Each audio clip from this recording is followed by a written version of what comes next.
लेकर के 1750 ईसा पूर्व के बीच में माना गया, ठीक है। और जो इसका जो यहाँ से पॉइंट बाय पॉइंट करके हम लोग देखेंगे, है ना। इसे क्या, इसे कांस्य युगीन सभ्यता के नाम से भी जाना जाता है। किस युगीन के सभ्यता के नाम से जाता है, तो कांस्य युगीन सभ्यता के नाम से जाना जाता है, ठीक है।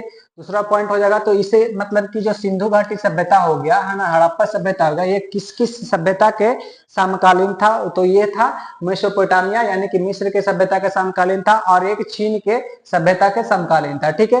दूसरा पॉइंट में याद रख लेंगे, ठीक है। तीसरा पॉइंट हो जाएगा, इसे प्रथम नगरीय सभ्यता के नाम से जाना जाता है। नगरीय सभ्यता कहने का मतलब है यानी सुटेबल ढंग से जो नगर निगम जिस तरीका से होता है, सभी जो रोड बना हुआ होगा, उस जगह का मतलब ईंटे का मकान होगा, है ना, नालियां होंगी जो ढकी हुई होगी, है ना, ये सब प्रथम नगरीय सभ्यता के रूप में जाना जाता है ना। चौथा पॉइंट हो जाएगा, नामकरण इसका कौन किया था, है ना, इसका जो नामकरण किया था तो जॉन मार्शल किया था। कौन किया था, तो जॉन मार्शल ने किया था, ठीक है।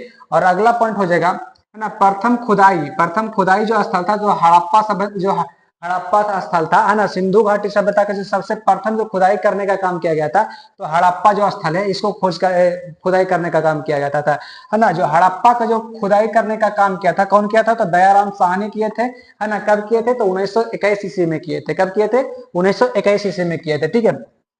उसी प्रकार से अगला पॉइंट हो जाएगा, जो जो मतलब हड़प्पा सभ्यता का जो खुदाई किया गया, है ना, और जो मतलब कि उसका जो काल निर्धारित किया गया था, तो किस काल, कितना ईस्वी से कितना ईस्वी के बीच में इसका काल निर्धारित किया था, 2350 ईसा पूर्व से लेकर के 2350 ईसा पूर्व से लेकर के 1750 ईसा पूर्व के बीच में इसको काल निर्धारित किया गया था। और जो काल निर्धारित किया गया है ना, किस विधि के द्वारा इसे मापा जाता है, तो कार्बन डेंटिक विधि के द्वारा नापा जाता है ना। कार्बन डेंटिंग विधि का नाम C14 इसी को बोलते हैं, ठीक है। और अगर बात करेंगे, एक आता है यूरेनियम डेंटिंग विधि। यूरेनियम डेंटिंग विधि की बात करेंगे तो ये चट्टानों का जो आयु ज्ञात करने में काम किया जाता है, इस जो यूरेनियम डेंटिंग विधि का प्रयोग किया जाता है, ठीक है। जीवाश्म का अध्ययन के लिए प्रयोग किया जाता है तो कार्बन डेंटिंग विधि प्रयोग किया जाता है, ठीक है।